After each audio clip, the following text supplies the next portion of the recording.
Welcome to the Transform Your Wealth and Health podcast, where experts in wealth, health, and fitness help transform your life. Here's your host, Andy Arter. He had a six-figure property business at just 22, seven-figure at 24, a 3.6 million portfolio by 26, then lost it all before bouncing back even bigger than before. Today's guest is George Gannon. George, how are we doing? Thank you, Andy. I'm absolutely fantastic, and I really cannot be more charged and focused for 2019. What you got planned, George? I know everything's taking off, but lots happening, I take it. Yeah, there's a huge focus on helping new people get started in property and looking after our existing clients as well. And also we're doing some really life-changing projects at the moment. Okay, so take us back a little bit further, George. What was your childhood like? Where did you grow up and how did you get into property? Yeah, so basically I just came from a council house, left school with not the best qualifications, and went straight into a trade as a painter and decorator, working for £1 an hour as an apprentice. Wow. Yeah. I realised I'd never be rich doing that, so I decided to educate myself, went off to night classes and then off to college, where I was studying construction in the built environment. And whilst I was at college, I wanted to get on the property ladder. So being a full-time student, I went to the first mortgage provider in the town centre in Darlington and asked them, can I have a mortgage, please? And they said, you're a full-time student, you got zero cash in the bank and no guarantor. Goodbye. No chance. So I was like, okay. I think I must have been a very solution-orientated person then. So I didn't see the problem, I didn't accept no, I went looking for more answers. So I asked the next mortgage advisor and the next and the next and the next. And most people might give up then, hearing the same thing. But I thought one of them might know that little bit of information that the next person didn't. How many do you think you went round, George? At least 7. Wow. Yeah. And it was quite embarrassing, because especially when you get told no the first time. Yeah. And the conclusion was, at the end of it was still the same. I couldn't get a mortgage. But one of them was an estate agency as well, and they had an auction catalogue in there. So I picked up the auction catalogue and found a property in there with a guide of, it had a guide price of £6,000. So I went to the bank and I asked for a bank loan. And I said it was to buy a car, because I didn't think they'd give me at 21 to go out and buy a house. So took a bank loan out, went to view the property. It was a lower flat, completely gutted, unmortgageable, in a rundown sort of mining area. Went to the auction, got there early, read the legal pack myself, bid on it and secured it for around £6,500. Wow. And then sat on that for 9 months and didn't do anything to it, but flipped it to the guy upstairs and sold it to him for £16,500 in a 9-month period. So made around £10,000 there. Wow. Off my first flip. That's great, George. Yeah. I then finished my college course and I got a treble distinction and a national diploma, more or less 3 straight A's in construction in the built environment. I also did ASIT and Foundation Advanced Mathematics and AutoCAD Level 2 on top of that, and managed to get a Ellison Award, which we only give to 2 people out of the whole college. So really just excelled there. Went off to Northumbria University to study building surveying and put my money into a 2-bed upper flat. Added another room, so my first mini-mo, rented the other 2 rooms out. And whilst I was at university, I found a pub to convert into 4 flats and went to the banks again, because I thought, the traditional method.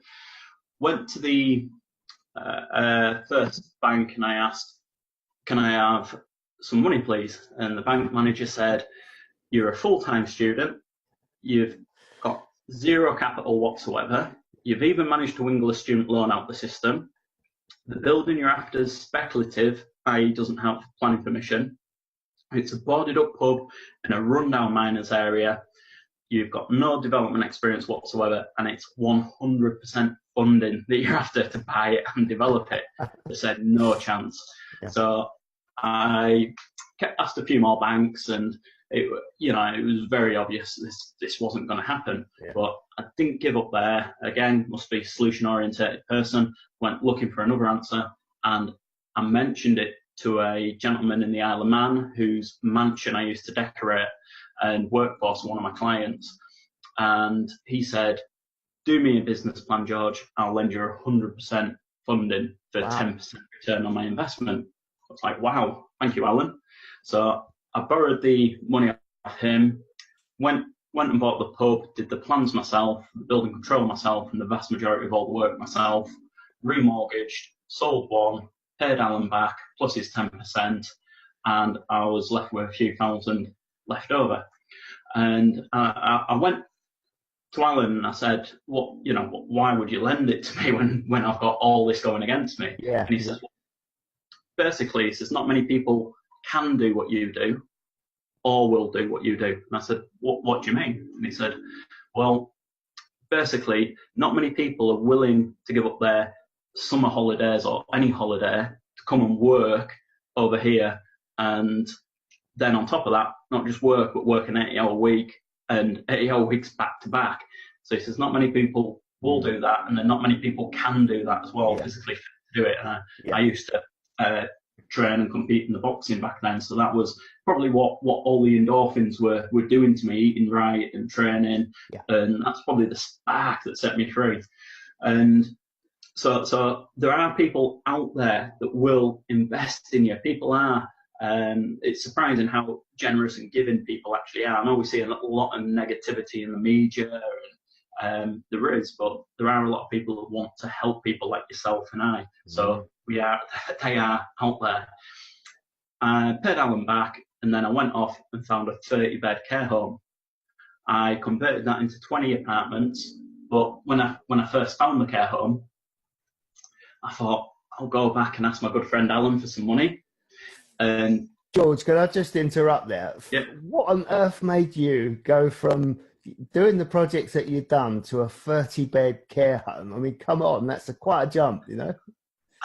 Well, I'd say the pub had so much wrong with it. I had a Geordie guy who actually came and looked at it, and he goes, "I've been in the trade all my life, son, and I wouldn't dare dream taking out like this on." and I was like, "Oh, why is that?"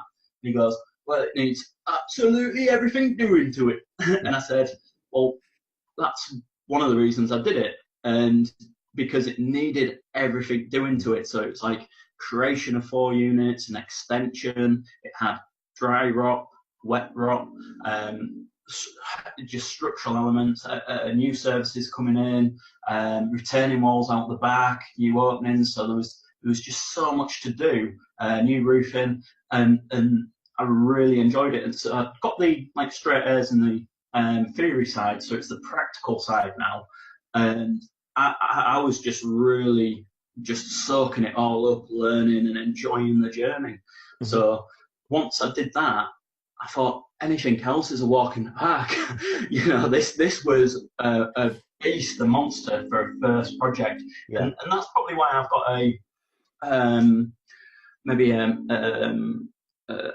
a very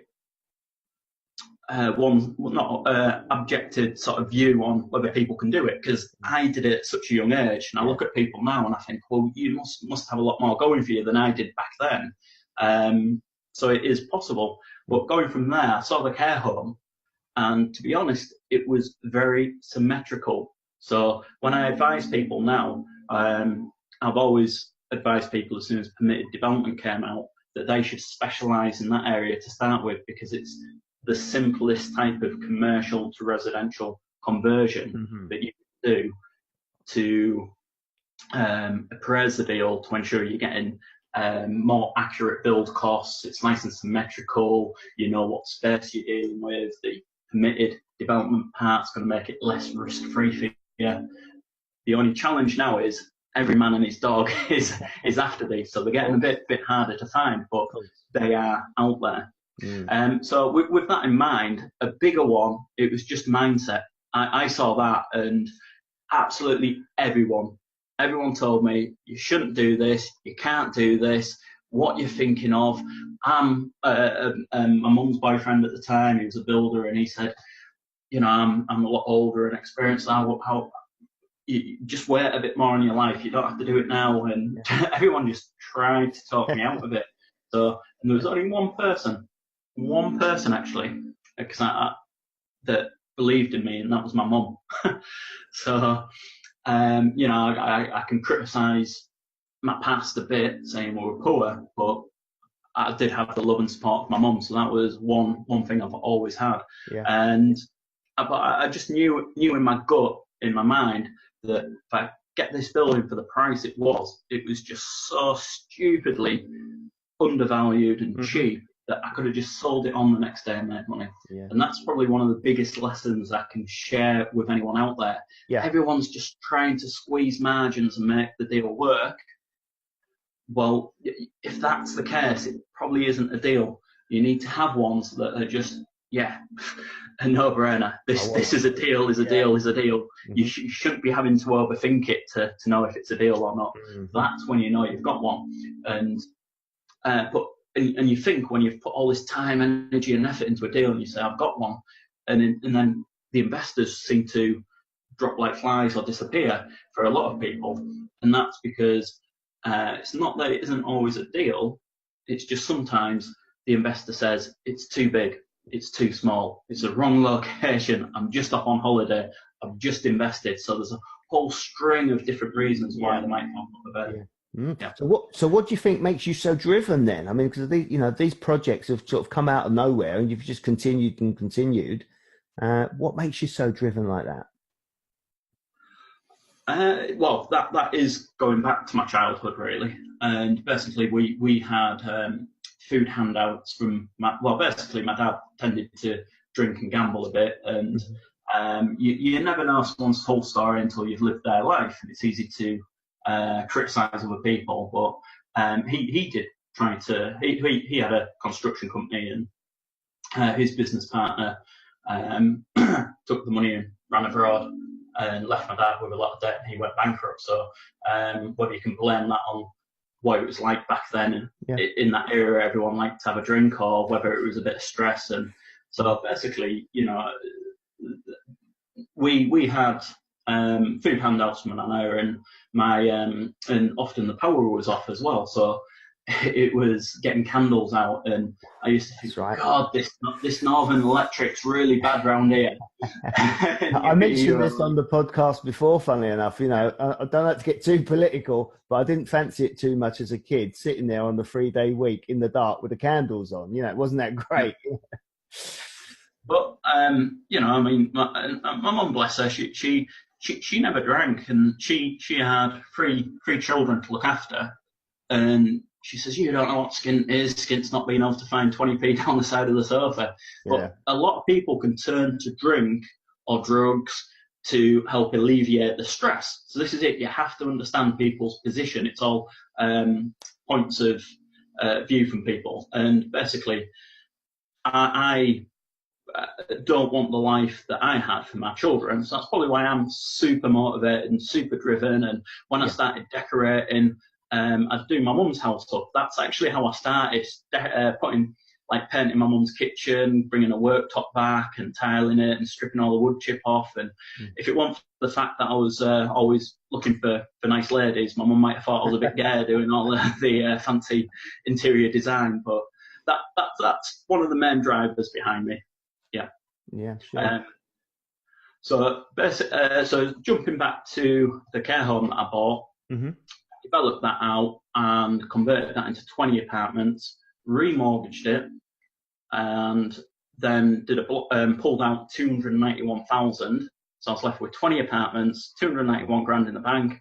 What did I do? I just invested every penny back into the. I knew you was going to say that.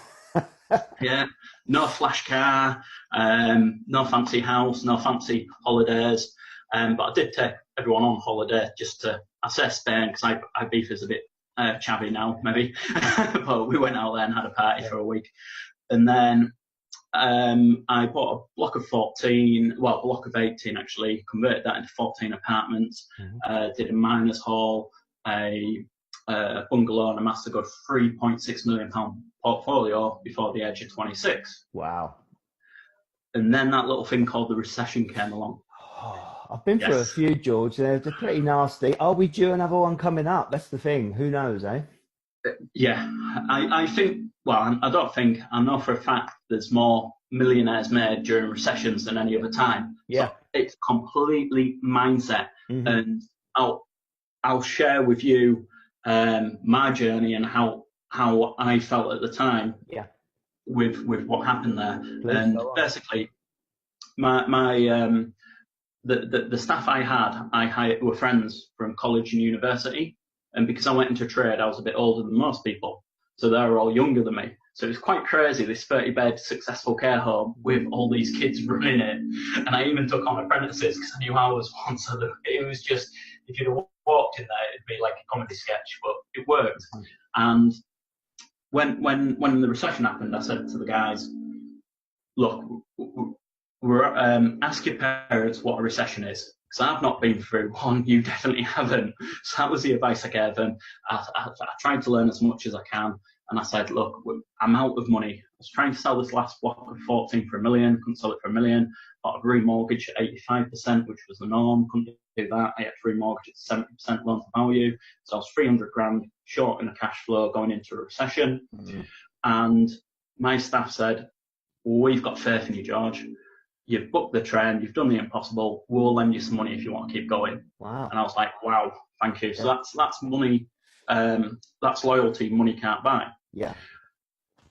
Stupidly, in hindsight, I accepted, and we tried running a construction company and looking for other deals, tried getting a joint venture off with a competitor, but they got wound up. Found a care home, had $1.5 million profit in it. So I went out pitching at Angel's Den. Back then they had London, Leeds and Glasgow, I think, or Scotland. Pitched it all them, found an investor. This care home was 625 purchase. Found an investor with $500,000, but I couldn't for the life of me find anyone to go second charge to him in the recession.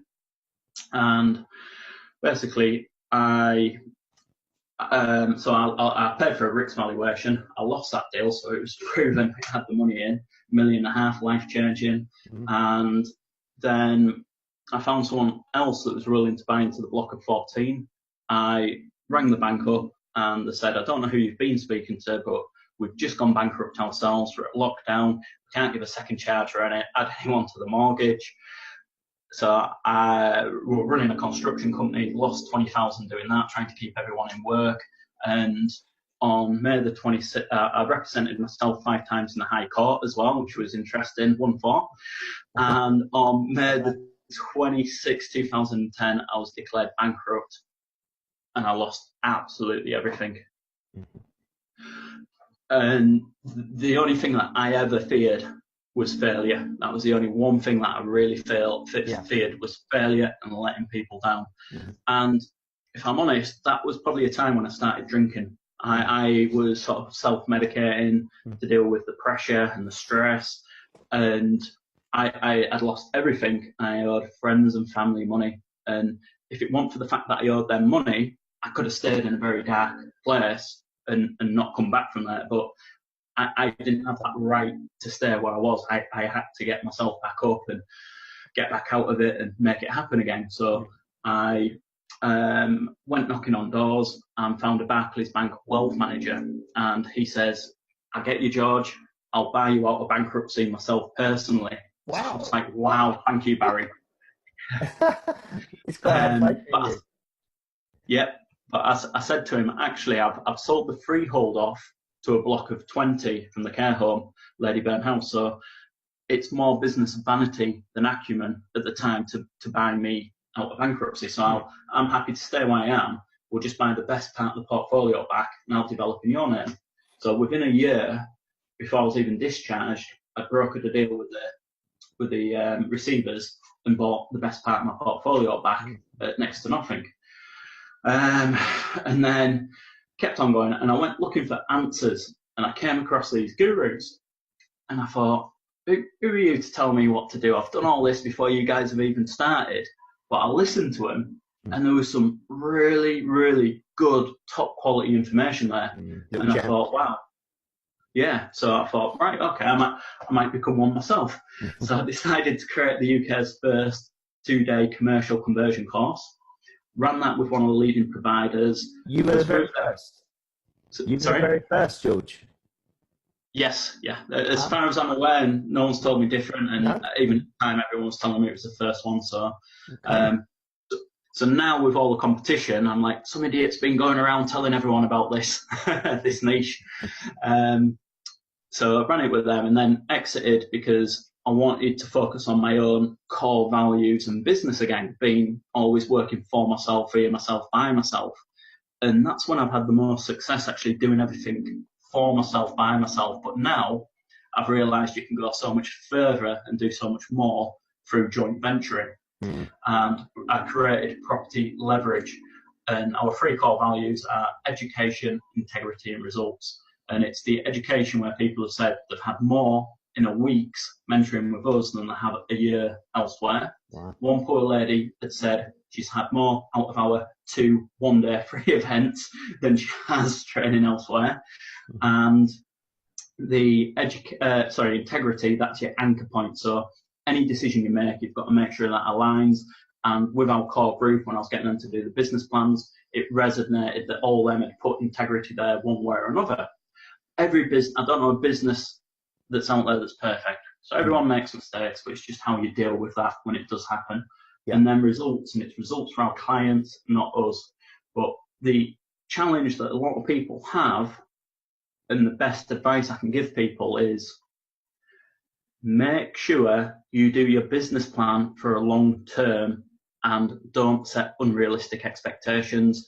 And also, 90% of businesses do fail.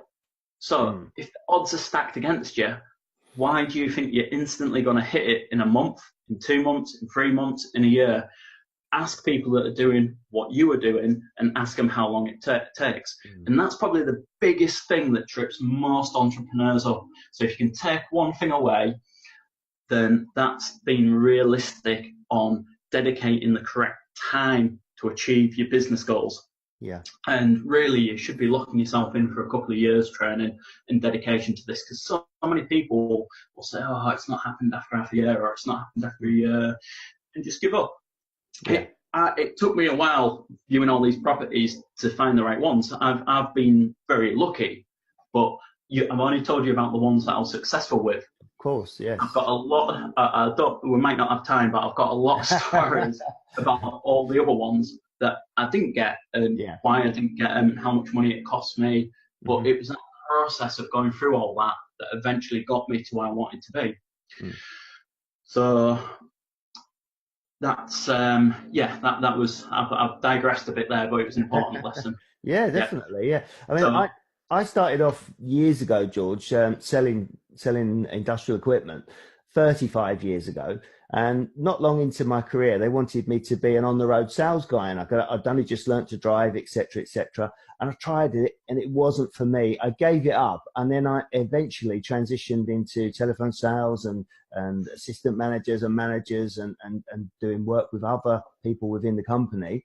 And then eventually, I'm back out on the road, and 17 years later, I'm still doing it, but I'm doing it now instead of with the local people. I'm doing it with the biggest people in the country. So, like you say, you fail, you learn, you move on, you try something different, and eventually you do what you do because you love it, and you've been doing it for so long now. So, you've been on a journey. Have you thought about writing a book about this, George? This is it. When you get, and this year I was really trying not to do any mentorship, more of a mastermind, because it's surprising how much that pulls you in.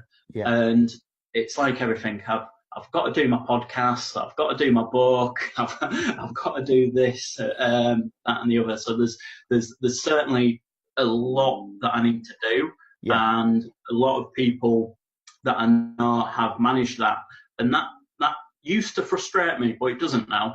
And that's another thing. I've spoken on stage before, and I've come away, and someone's walked up to me and they've said, absolutely love what you've done, truly inspired, but I'm so green with envy. And I'm like, wow, thank you for sharing that with me. you know, and I see other people that have got all these books and doing great with a podcast. And I'm thinking, what's wrong with me? Why haven't I managed to do this yet? And it's because, you know, well, I am doing multiple multi-million-pound projects. Exactly. Yeah. So don't. That's another thing people need to understand. Do not beat yourself up. Do not set your results against someone else's results that's a lot further away from you. You've got time. You know, we all start our journey at different points. I was super driven to get where I was, and I put a lot of pain, sweat, and blood into that. And not everyone's prepared to work 80-hour weeks or 8-hour weeks back to back. I've not really had a time off over Christmas, but that's, you know, my choice. I love business, and I also quit drinking before Christmas as well. So at the moment, I can't switch off. I've got to be working. I can't have a weekend off because I get bored. You know, there's free weekend, money in the bank. What do I do? Work. Some people might think that sounds really sad and you're losing your life, but it is what it is. I'm enjoying it. I really am enjoying what I do. Okay, so the book can wait for a little while. The podcast can wait for a little while. Tell us more about the training and the mentorship then, George. Yeah, so we've got the 3-day now, not 2, but 3. So it's 2 days with myself, and we cover the 5 steps to success. And I've sort of analysed, well, me and my team have analysed the process. And I think that's where I was falling over before. It was more just all on me. Now I've opened up and I've got some really quality professional people supporting me. And if I didn't have them, then I would feel a lot more stress and overwhelmed. So getting the right people in your team is key. But the 5 steps are, number 1, business setup. I have a lot of friends at the moment that have multi-million-pound portfolios, like 50 houses, 100 houses, and some of them are like, how do I exit from this? And you hit that point in business sometimes, and you've got to stay with it, because every now and again it's a roller coaster, and you have that dip, and you're like, I want to get out of this, and that's a moment of weakness, and that's how other people profit. But you've got to stick it until you get there. And they structured it all in the personal names, not limited companies, so it's harder for them to exit, especially with tax, etc. So business setup from day one, making sure you set your business up correctly, and you also go through the process. So when you find that deal, you're ready to act on it. Because there's nothing worse than finding a deal. Oh, right, I've got to create all this. So there's enough to do when you find the deal to get that secured and off the ground without having to deal with all the business set up and getting bank accounts opened, etc., etc. So it's getting guys ready. So it's not be ready. It's not get ready. It's be ready. So you're ready.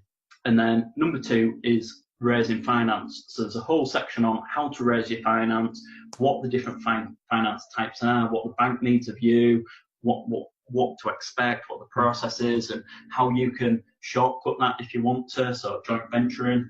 And that's got a process from A to B. And we need to make sure when you have the finance, nothing in that point goes wrong. So you need to identify it all here, not at the end. And it's happened to me as well. I've had people say, yeah, I've got the money, seen proof of funds, and at the last minute drop out, and that's with close to $500,000. So that's put me right on the back foot. And I've always said I'm not doing, because there's three types of money you need. One's the needed, one's the realistic, and one's the ideal. The ideal is, say you're doing a £3 million project and it's going to cost you, 3 million GDV, gross development value, and resale, and it costs you, say, 2 million. The ideal is 2 million in the bank. The realistic is, say you're picking it up for 300, maybe $500,000 in the bank, so you don't have to buy it and enough to cash flow it and then get it off the ground. The needed, which I've had to do and hustle and get started, and this is why I fall into that trap, because I know other people need to do this as well. I do help them, and I get pulled in, and they've got that hustle, which causes a lot of problems and frictions.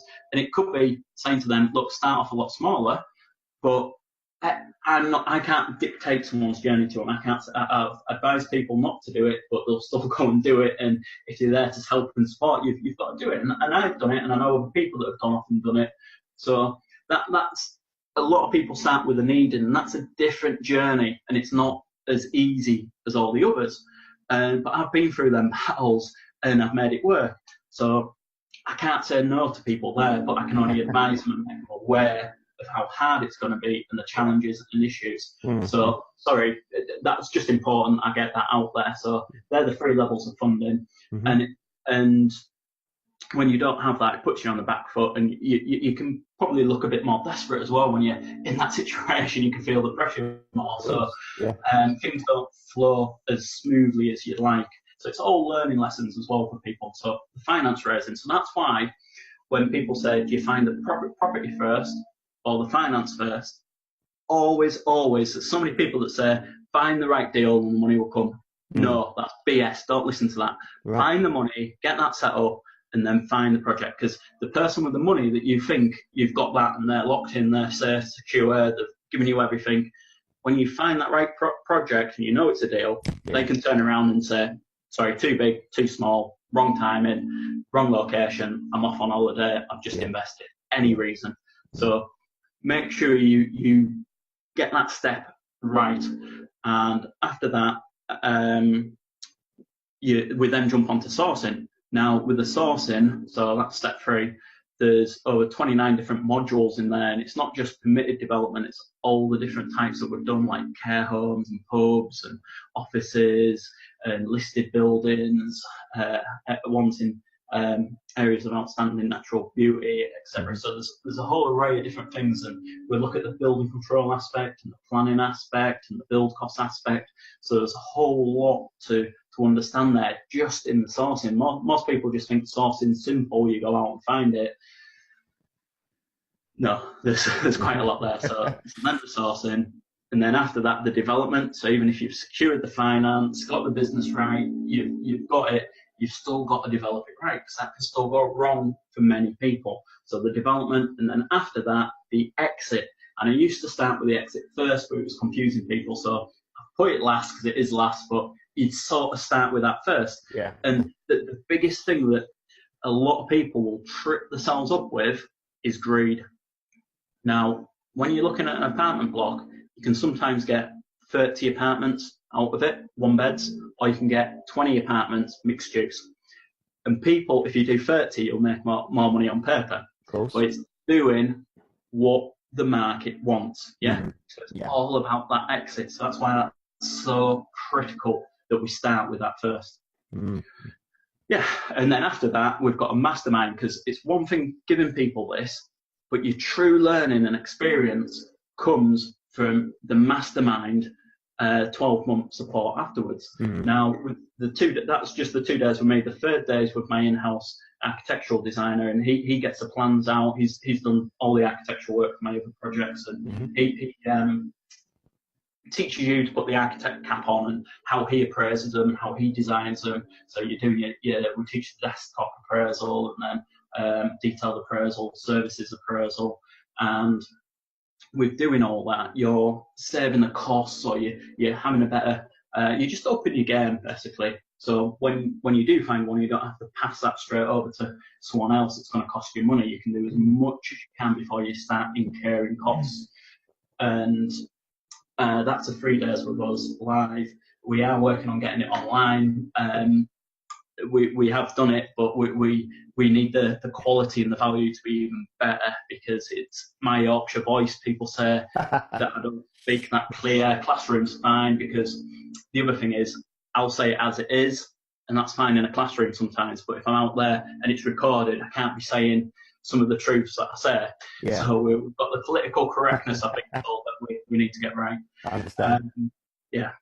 So, the key for anyone doing the journey is, I know it's an additional investment, but you have to have that mastermind, because that's your support, because each and every project is completely different. And having our in-house architect that you can throw the information over to, and having him appraise it first and saying yes or no, or go back and find about X, Y, and Z on each and every project is so invaluable, and that's where your real learning comes.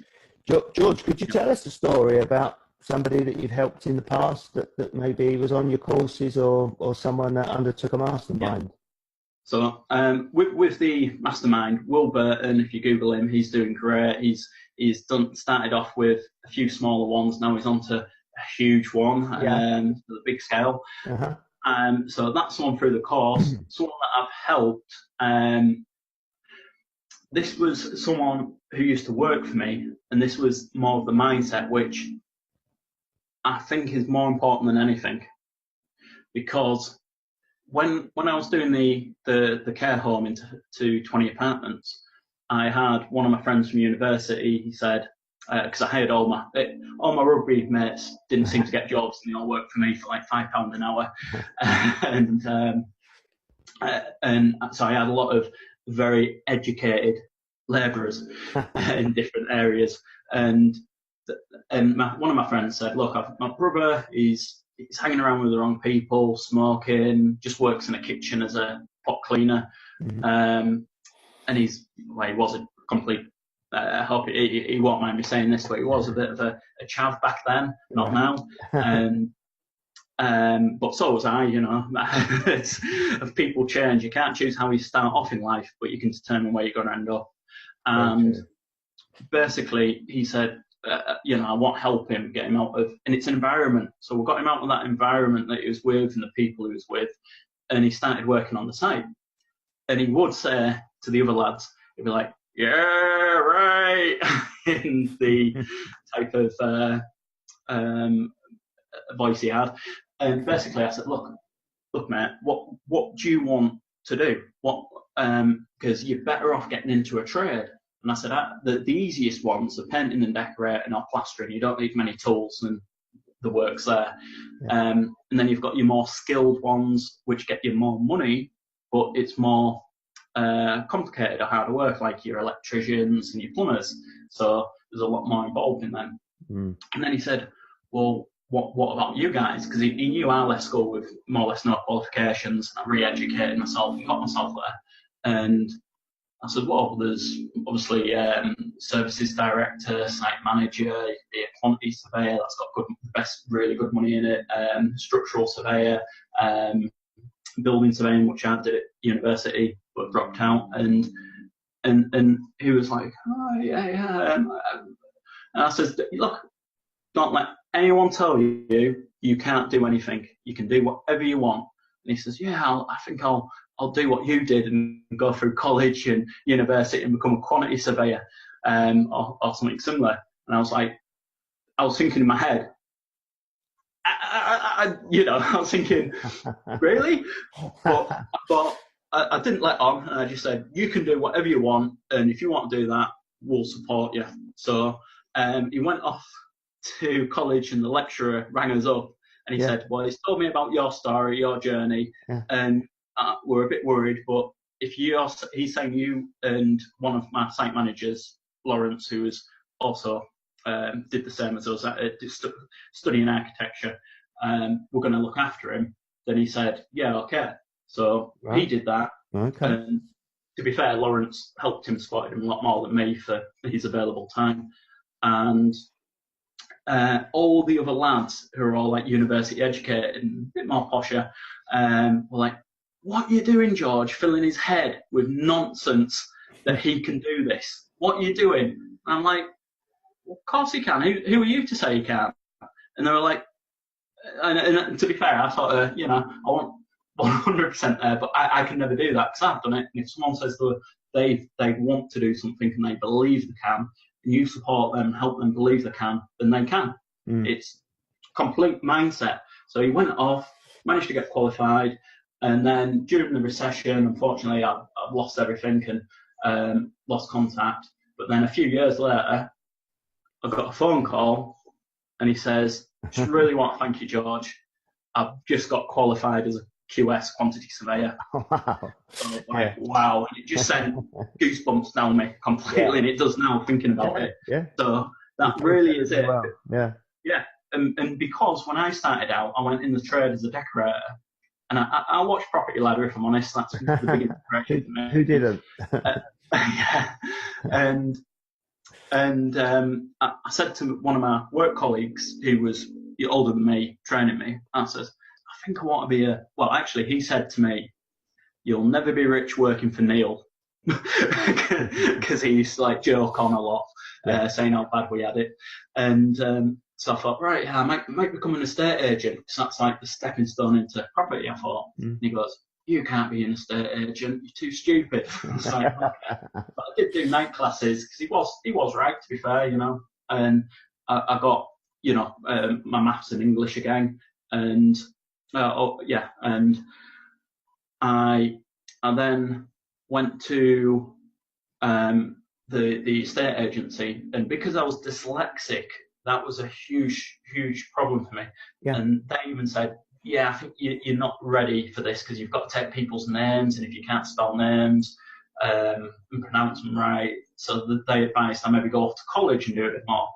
So I said, well, okay, that's upset me. Went to college and I saw construction in the built environment, and I thought, right, I'll be a building surveyor. So I said to my mate just before I quit work, I said, right, I'm going to be a building surveyor now. And he said, you can't be a building surveyor. I don't even think I could be a building surveyor. So this is people that I respected saying that to me. But he had also just bought a house as well, and he was buying it off someone that was a building surveyor, and an estate agent who was also a surveyor, valuer. And he had his degrees in the background, because I heard him saying, and he says, oh, well, it was a bit worrying because he was dyslexic, because he was struggling to spell. And I thought, yeah, you know, people who are professionals can still be dyslexic. Yeah. But I thought, if that's the mentality that I'm going to get when I become a professional, I'm still fighting against it. Yeah. And so I thought, when I was at college, the lecturer put on the board the jobs that you could be off the back of our qualifications. So you had the client at the top, and then quantity surveyor, building surveyor, structural engineer, architect, etc., all them. And I said to him, he goes, right, lads, what do you want to do? And our lecturer was great, because he was from the trade, so he used to F and black all the time. and that's what my notes were in. and I said, I want to be the client. It's just that light bulb moment. And he goes, you're in the wrong room, son. You need to get down to business class if you want to be the client. And I was thinking, I'm not sure if I am. I've seen Property Ladder. So that was an awakening moment. And I went out and found a property, and I made it happen, and slowly worked my way up, albeit, you know, rocket style. But I still, so it's these small little mindsets and that become game changers for you. Yeah, you can teach that to people. Realising it. Yeah. Can you teach that to people? Yes, yeah. So that's probably one of the biggest things that will hold anyone back, is that mindset. Yeah. And what we have to do is work with people and help people understand what their mental blockage is. So people have a mental blockage that will stop them moving on to the next level, or even stop them before they start. The other thing that most people won't talk about is the risk profile. Yes. Now, some people have a family, kids, and they just can't risk that income. No. Yeah. Very risk averse. And I said, that's fair. Yeah. You know, everyone is at a different position in life, and everyone has a different risk profile. And I used to always go all in. And the likes of, say, Richard Branson, he's always gone all in. And he says the amount of times that he's come that close to losing everything because he was going all in, but he's just managed to make it work. Yeah. And a lot of self-made millionaires have lost it before, because they have done that, and they have stretched themselves, and they keep trying. And this is what you're going to get from people. You are going to get abuse. You're going to get people telling you, don't overstretch yourself, don't do this, you can't do this, you can't do that. And you've just got to know yourself with a thick skin. And I went out at 22, raised 100% development funding with no experience to develop that project and get it off the ground. I then went out at 24 and raised £1 million. At 24, this council kid with no qualifications when I left, no experience on that scale, and it made £500,000 profit. Yeah. And then when I lost everything, and people are like, oh, well, who's going to touch someone in your situation? Credit rating shot. Oh, mindset, that's BS. Once you've got this knowledge, this information, no one can ever take that away from you. You still have that. You still have that ability. You still have that capability. It's just different points in your life. You have a different journey. George, we're getting towards the end of the show now. I wonder if you could tell us if there's anybody out there that helped you along the way, anyone that you want to credit, apart from your mother, of course. Certainly my mother and Owen Hall, who was a self-made millionaire, and actually maybe spending the time with him, decorating his mansion, because I was there more than him, actually. I was there. And he actually said, look, you need to start reading a bit more. And he even said, look, even if it's porn magazines, just read them because you need to start reading, and that will help you with your dyslexia and what have you. And then, so he was having seen someone else achieve it. That was probably the biggest light bulb, was seeing someone else that had actually gone out and achieved it. And although he gave me the odd little bit like that, he wasn't a full-time mentoring and supporting me all the way. And certainly with the larger one, he thought that was maybe a bit big for him and certainly for me. And he said, it's a good lesson to learn how to raise funds elsewhere. And at the time I was like, yeah, great, thanks, Alan. But it actually was. It was a great lesson. Yeah. And now my team that I've got, certainly Helen, Logan Wood, she's been fantastic. And it's nice to have someone that's from a former teacher, from the I'm an investor. She's a multiple investor in different things. Just have that sanity check, because I can quite easily just tap away on the keyboard and fire out something that's not really professional, and it's just having someone hold me back and say, yeah, you might want to change that slightly. And that's something I've been lacking. I'm a kick the door down and make it happen type of guy. So I need you have the wealth dynamics with the different personality types. So. Of course, So what's the best way for people to get in touch with you, George, if they're interested in any of your courses or anything that they want to do with you? Sorry, I should mention Barry Alcock as well, one of my business partners, and all my business partners. I've got so many now. People that have helped me and supported me, and the guys that I've had in the first original group. So, if you want to get in touch with me, on social media, so feel free just to fire me a message. Facebook, I'm always on there doing that myself. I'm also on LinkedIn, and our website is propertyleverage.co.uk. We've got a contact number on there, and that will go through our reception, and you can leave a message or email us via that. Always happy to help people, and I must add, within reason and time permitting, because that's one thing that I've brought people into my company that I didn't need to, but that was to keep me accountable. And they're saying, George, stop giving away all your time for free. But I will. I know someone's got no money, they're in a bad position, and I'm there on a Friday night at 7 o'clock, giving them a good hour of my time, helping support and referring to other people. And that's when I'm absolutely knackered as well. But that's, there's only so much I can give. Yeah, of course. Yeah, well, it's brilliant for you to do that, George. Thanks very much for being on the show. I know you're going to go on from strength to strength. So it's been a pleasure. I'd love to have you back on the show again another time, and we'll go through some of the projects that you've done after that, because there's no doubt going to be some trials and tribulations that you can tell us about. So thanks very much, George. It's been a pleasure. Likewise, absolute pleasure. Thank you. I hope this podcast gives you inspiration. And if you want to contact me, I'm Andy Arter, and it's transformyourwealthandhealth@gmail.com.